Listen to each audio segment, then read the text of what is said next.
Coach, back in the days when, in the 60s and the 70s, basketball had a lot of what we call characters or maverick thinkers. The Al McGuires, the Bones McKinneys, the Lefty Driesells, the Ray Mears, and so forth. The game doesn't, is today, it's like groupthink. Everybody thinks alike today. Everybody acts alike. Back in the old days, we used to have guys who were characters, and that. What do you think is happened to the characters in the game of basketball, the personalities of basketball? That's a hard question to answer. It might be the society today. Mm-hmm. You know, you have to be very careful what you say. Yes. And I remember one of the greatest things I heard Frank Howard say, old football coach at Clemson. Duke had a football coach who just won a couple games. He said, "Well, Coach Harp has let his success go to his mouth." You know, you know, instead of his head. I mean, if you said something like that today, you'd probably get in trouble. But I don't know. In fact, the guys. You were good friends with Al McGuire when he was over at Belmont Abbey. He used to speak at your camp. What were some of the stories you still remember about Al when he was coaching? Well, he coached Belmont Abbey. Yeah. Okay, so we played him when I was at Davidson. So I looked at his roster when I was getting ready to scout him and said, Bill Fickey from Washington, D.C., this guy from New Mexico, this guy from North Carolina. He had all the different cities and states. Mm-hmm. So we played him one time, and I ran this Fickey kid downtown in Charlotte. I said, "Hey, Bill, you know Fred Hetzel? You from D.C.?" He said, "I ain't from D.C., Coach. I'm from New York." I said, "Well, it said in the program you were from D.C." That's Al. Al puts us all from cities and states all over the country. We're all from Brooklyn. Yeah. But that was, we talking about a character. But Al was something else. I mean, he was a fun loving. They tell a story, Coach, when he was at Belmont Abbey, and in his little brochure, and that he'd have pictures of other campuses. Oh yeah, he did. He'd have pictures of Duke's campus. Yeah, diving boards, and I went out. He said, "Lefty, can you come out and speak to my camp? I'll pay you $200." And I said, "Yeah, what time you get there at 9? You be through at 11. Just speak." I get out there at 9 o'clock. He's not there. His wife, I forget her name right now, but she said Al got tied up and they won't be there for a while. Can you stay for? Like Al never showed up, and he had brochures out there with diving boards, and it was 2 baskets out in the middle of the woods somewhere. But he was a funny guy and a great guy. I mean, I liked Al, but he was a. In fact, and this is what he told me. I don't know if this is true or not, but when he got the Marquette job, right? See, at Belmont Abbey, he went down. He was first. He had a really good team, but at the end, he was losing. He would win 10 and lose 20. So when he applied for the Marquette job, he put down, my record is 200 and 100. He said, "I put my losses first." They didn't ask me which one I put first. He said, "I put my losses first. You know, my wins last." Yeah. And he said, "That's why I got the job." Now, I don't know if that's true. That's what he told me. Yeah. Did you ever have a chance to coach in the NBA? Well, when I left, was it Maryland, I believe? Yeah, when I left Maryland, George Shinn, who was the owner of the Charlotte Hornets or whatever. Yeah, Hornets. They were the Hornets then. He flew me down there and wanted me to coach because he said, "You got your following from Davidson and you'd be good for it." And then, you know, I called Red up and I said, "Red, is that a good job?" "Oh no, don't take that job. You'd be fired in 3 years." So I didn't take it. That's really the only one that I was kind of offered. Because to tell you the truth, George, when we went to Maryland, I was making more money than the pro coaches. Now, it's not that way now. No. And sure enough, Dick Harder took the job at Charlotte and got fired in about 3 years. And he was a good coach. Excellent coach. Yeah. Coach, what's your opinion of what the NC2As now they're advocating paying the players $2,000 as a stipend to go along with the cost of their scholarship and that. What's your feelings on that? Well, I'm all for it if they're going to do it. And now they're saying certain leagues can do it, and certain they got to let everybody do it. And because see, when I went to Duke, I got $15 a month for laundry money, and when we went in Maryland, Lucas and those guys got $15 a month. Yeah. Then all of a sudden, I think it was Lucas's junior year or sophomore year, they said no more $15. Because that's when Title IX came in, and you'd have to give it to all the women and the soccer team and all that. So I told Luke and him, I said, look, y'all ought to say you ain't going to play then. You're not going to play if you don't get the $15, but it didn't help. And in fact, this is a funny story, but when Moses was deciding to go pro or come to college, John Lucas was a great leader. He went to all the guys on the team and said, look, when you give your $15 to Moses every month, so that'll be, it was 15 times 15, whatever it was, $300 a month. So he told Moses, Mo, we got it set up. You're going to get $300 a month. We're going to all give you our laundry money. But, you know, Moses signed for $1 million, so that wasn't that much. Anyway, I think it's good. Although, see, now, a lot of players get Pell Grants. You know, in fact, my grandson's got it because my daughter's not that well off. But see, they're not as poor as they think they are. When we were coming up, there was no such a thing as a Pell Grant. No. So you needed the $15. I don't know what they do. Go to a movie once a month or something.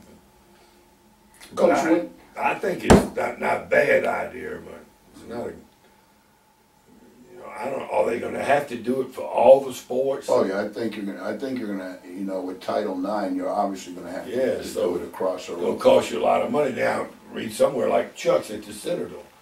I don't know if Citadel can afford that because they don't have women's basketball. But I haven't asked Chuck if he's going to be able to do it or not. But they're saying that in some leagues, some schools won't be able to do it. When you say Chuck is Chuck Driesell, your son, who's the head coach at the Citadel and that. Coach, when he goes to the Citadel and he's putting his staff together, what advice would you give him about putting a staff together? You put some of the greatest coaching staffs in the history of college basketball together. And now, what was your thought process in putting staffs together? I don't know. He hired my grandson, and then he had to get rid of him because of what you call nepotism thing. And he hired, you remember Bob Burke? Coach at Chowan? Yes, he hired his son, and he hired another coach that was at South Carolina, I don't know, somewhere. So he did, I think he did pretty good, but I don't know, I tell you, hiring assistant coaches is hard. But it wasn't hard for you, Coach. You had some great assistant coaches over the years. I know, but I was lucky, and you were a great assistant coach. I wasn't just good, and you weren't just good. You were great. And Dave Pritchett, he lives here now. He's in bad shape, but anyway, I don't know what he. Just get somebody that wants to work hard and wants to get out on the road and he can sell. Because, hey, why is Mike Krzyzewski and Roy Williams get all the good players in the ACC? Because they work at it. And they got good assistants that work at it. So my thing, make sure the guy knows something about it. He knows something about basketball and played basketball, which is not really necessary because Morgan Wood never played basketball. He was a good coach. Yeah. But Al Rupp never played basketball. Yeah. But I like to hire somebody that's played like yourself. I know you were a great rebounder and you could relate to people and but you got to get somebody that wants to work. Some of these guys are lazy. If you had to live your life all over, your coaching career all over, Coach, are there any things that you would do different now, looking back over the years? Yeah, probably. Rick Barnes asked me that a couple years ago. And I said, I work my players too hard. Because, I mean, that was my philosophy. I still got the little thing, the harder you work, the luckier you get.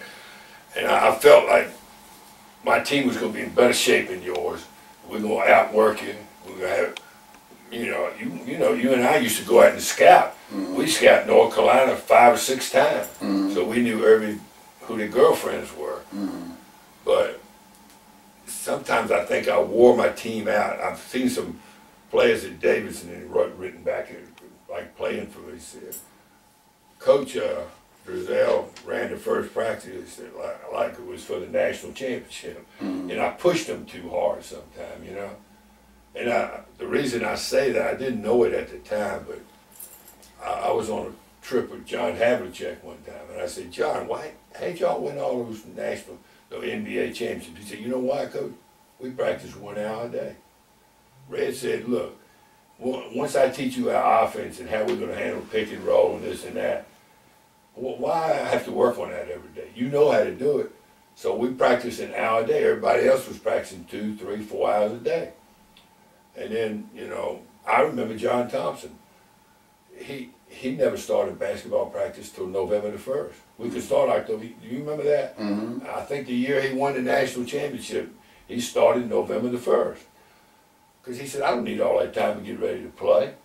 So I think I worked in fact, Norman Sloan told me the year he won the national championship, we Norman and I are a pretty good friend. He said, you know what I did, Lefty? He said, in the preseason was longer then than it was. We started October 15th, didn't play till December the 1st. He said, I practiced one day, I gave him a day off. I practiced one day, and I gave him a day off. The best team I had in Maryland when we were 27-3 my last year, I said, okay, fellas, look, you win the game tonight, tomorrow's off. Don't even come by the gym, don't even think about that. And I did that the whole year. And because I think they were more rested that way. You think Frank Costello, you know, the track coach in Maryland, he used to tell me, he said, Lefty, basketball players are sprinters. They sprint up and down the court for 40 minutes. What if I worked my sprinters as hard as you work these basketball players, their time would go down 10 seconds. He said, you're working them too hard. And I used to ask the trainers, you know, I say, all my players tired, and I'd give them I don't think it hurt me that much. But I tell Chuck, you know, I said, Chuck, you're working them too hard. You know, give them off. You working them here in November, and you want them playing at their best in March. You'll be tired of basketball, and you wear them out, wear their legs out. So that's probably the biggest mistake. You know, like when I was at Maryland, we went in the ACC finals 6 times. We won it once. Because maybe I wore them out. You know, we were in the finals 6 times. And we lost double overtime, 1 point, 2 points. But that would be, I told Rick Barnes that story, you know. And I think I just worked them too hard. Because I was intent on outworking people. And that probably helped us in recruiting. But in basketball, time on the court, I probably worked them too hard. Coach, who would you say, looking back on your Hall of Fame type career, do you feel were 4 or 5 of the coaches that you really admired the most as a college basketball coach? Well, as a college coach? Because Red Auerbach would be my first guy.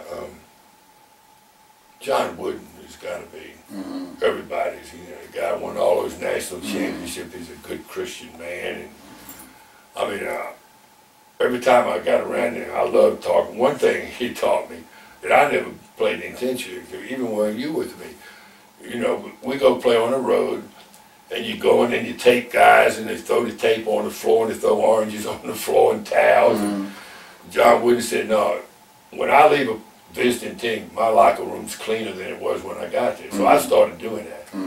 And, you know, he was just a tremendous influence on everybody except for Coach Basketball, I think, because of his, you know, his religious beliefs, and he was a good man, and he won, what, 10, 11 national championships. Not too many people have done it. Nobody had. And so he would be the first guy. I'm probably missing people, but right now, the guy that I think is the best is Mike Krzyzewski. Yeah, I agree. Because, and I think, I've said this before, he went to West Point.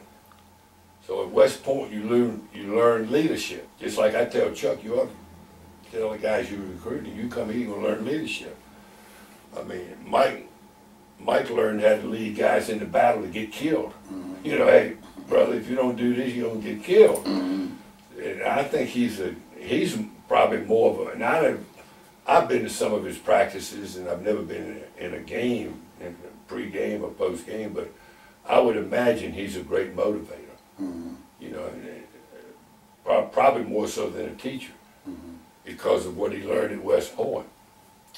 And of course, Dean was a tough guy to beat.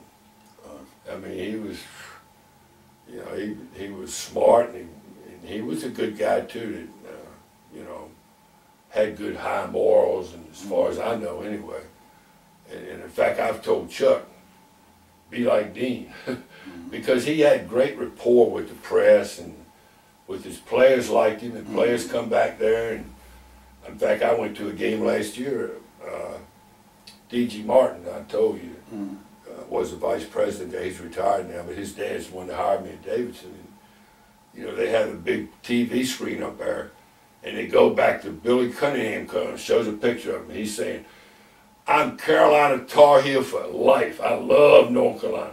Then comes George Carl. He says the same thing. Then comes Michael Jordan. You know, all the guys, they love North Carolina. They got their family deal going. Mm-hmm. And I think it all started with Dean. With Dean. No, you know, it's interesting, Coach.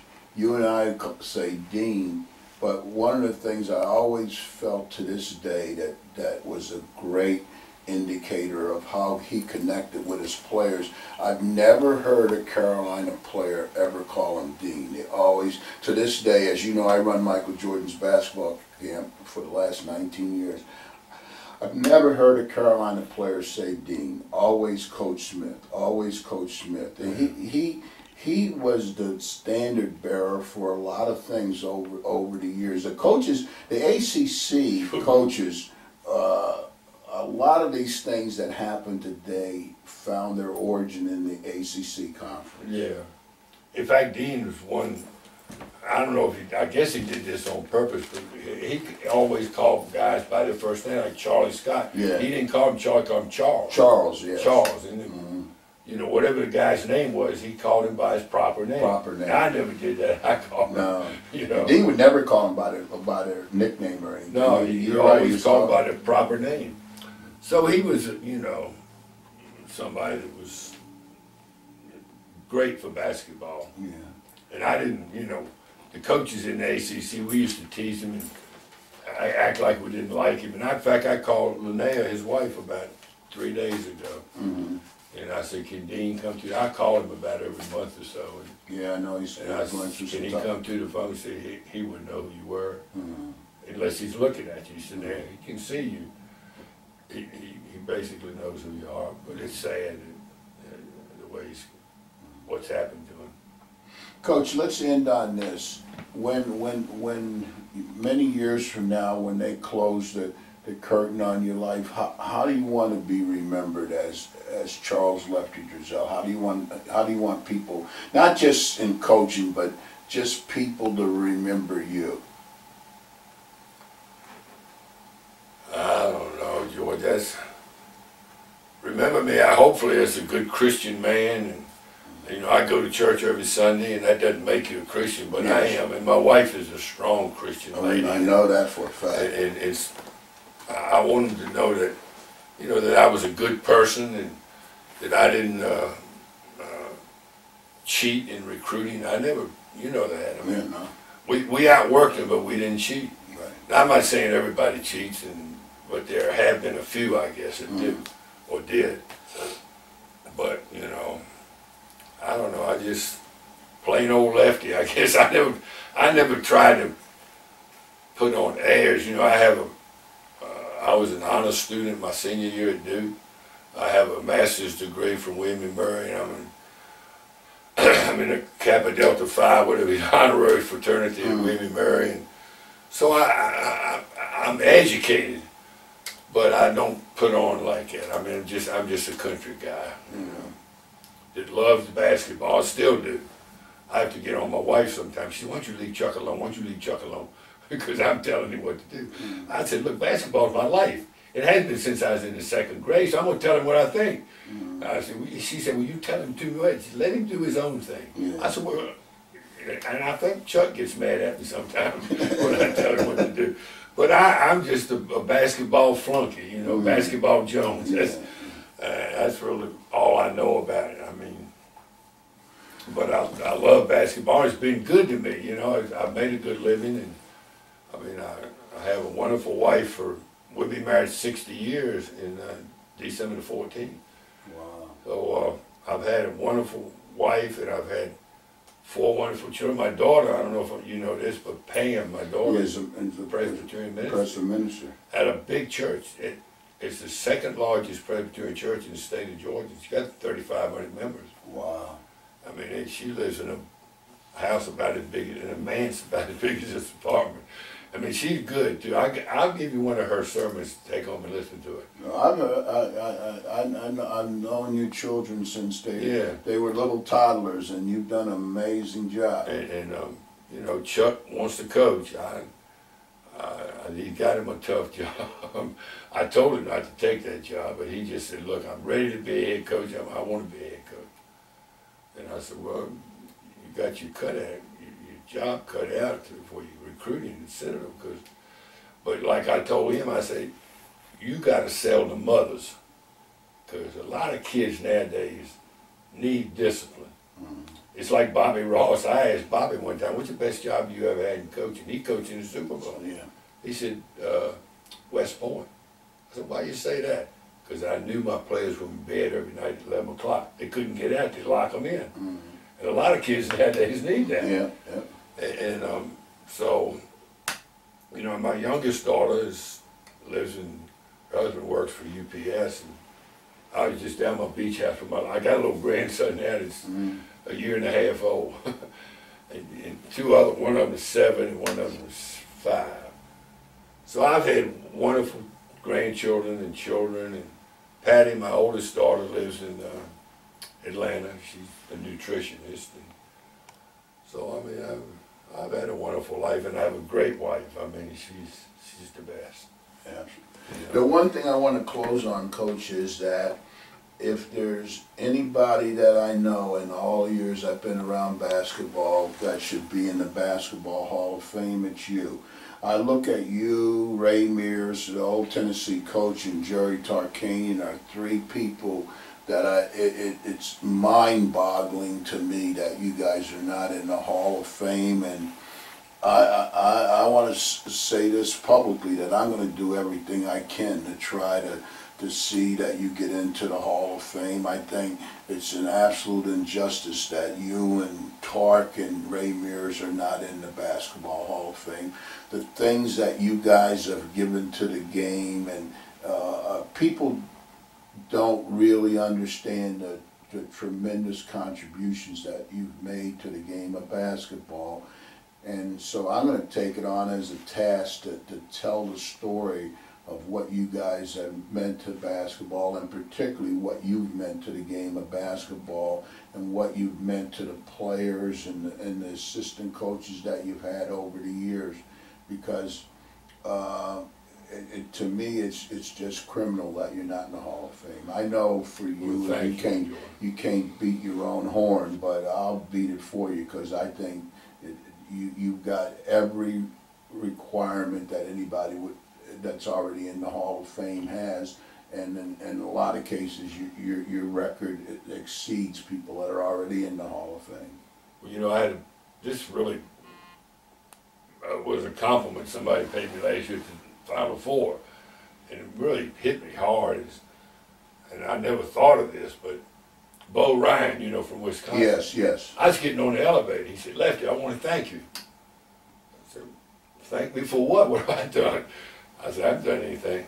"Let me tell you." He said, you know what my salary will be next year?" I said, "No, I have no idea." He's about $2 million. He said, you and the old timers are the one that made basketball popular. Mm-hmm. And if it wasn't for you, I wouldn't be making $2 million. Mm-hmm. And I said, well, thank you. And then I got to thinking, it's probably true, because like you know what my salary was and your salary when we first started. Now these guys are making $2 million. And if it hadn't been for the, you know, for the Al McGuires and the Frank McGuires and the Deans and all those, they wouldn't be making that kind of. So I never thought of that, but it was a big compliment. But you know. Well, I want to thank you, Coach. I want to see you in basketball. See that picture right there, that guy jump ball? This one right here? Yeah. You just pull it down. It just hold it up there. That's Barney Gill, the guy I told you gave me my nickname. Oh, okay. But you tell me what's wrong with that picture. Where am I glad? You see anything wrong with it? I'm not picking it up. What? All right. I thought you'd catch it. Look where they're jumping. Oh yeah, they're not at the free throw. It used to be, and I've forgotten that. I never knew that. I didn't. Yeah, they're jumping. Barney told me about it. They're not jumping at the free throw line. No, it's where you got tied up. That's where you jump. And I never knew that. I didn't either until Barney. I've seen him tip in a basket for the jump ball. He didn't know in this one because he's going the other way. But I've seen. So in the old days that you wherever you got tied up, that's where the jump ball was. I never knew that. I didn't either until I saw it. I had forgotten it if I knew it. But that's what you used to do.